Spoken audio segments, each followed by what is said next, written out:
British expats lose legal battle for right for their vote in the EU referendum.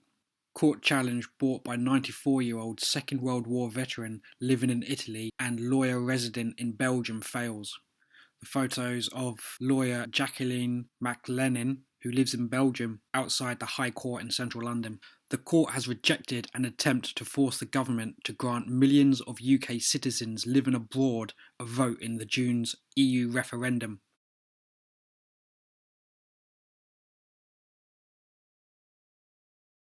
The legal challenge brought by two disenfranchised expats on behalf of those living overseas for more than 15 years was dismissed by Lord Justice Lloyd Jones.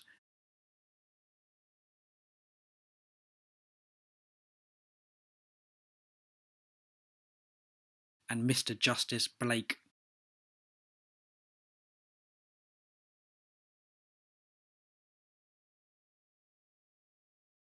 The government, the judges said, was entitled to adopt a cut-off period of which extended residence abroad might indicate a weakening of ties with the United Kingdom. The ruling also noted that there would be significant practical difficulties about adopting, especially for the referendum, a new electoral register which includes non-resident British citizens whose last residence in the UK was more than 15 years ago. The judges added, electoral registration officers currently retain records of previous electoral registers for a period of 15 years. They have no straightforward means of checking the previous residence status of British citizens who have been resident overseas for longer than 15 years. In our viewpoint, Parliament could legitimately take the view that electors who satisfy the test of closeness of connection set by the 15 rule form an appropriate group to vote on the question whether the UK should remain a member of the European Union or leave the European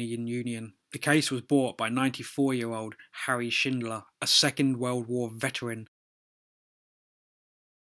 who lives in Italy, and the lawyer Jacqueline McLennan, who lives in Belgium. In court, lawyers for the two had argued that under the EU Referendum Act 2015, they were being unlawfully denied the right to vote in the referendum. But Lloyd Jones, sitting with Blake, ruled Section 2 did not restrict their rights and rejected their application for judicial review.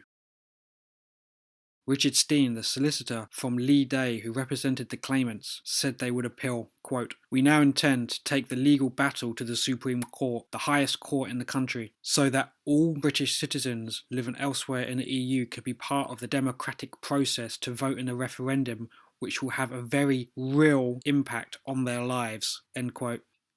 We believe that there is precedent for fast-track legislation being put through Parliament in a matter of days in response to court judgment, so there will be no need for the referendum to be delayed if the Supreme Court rules in our favour. Since this is a vote in a referendum rather than in an election, there is no need to link the votes of Britons in Europe to any particular constituency in the UK. Possession of a British passport should be enough. Responding to the judgment, McLennan said, "The government made a manifesto commitment to enfranchise all British citizens, no matter how long they have been abroad, saying that they thought that choosing 15 years as opposed to 14 or 16 years is inherently like sticking a dart in a dartboard, and that if the British citizens maintain British citizenship, that brings with it rights, obligations, and a connection with the country, and that should endure.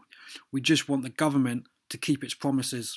So now what the government are trying to do is block people who have lived outside the UK for 15 years, even though they're in Europe, which we're part of.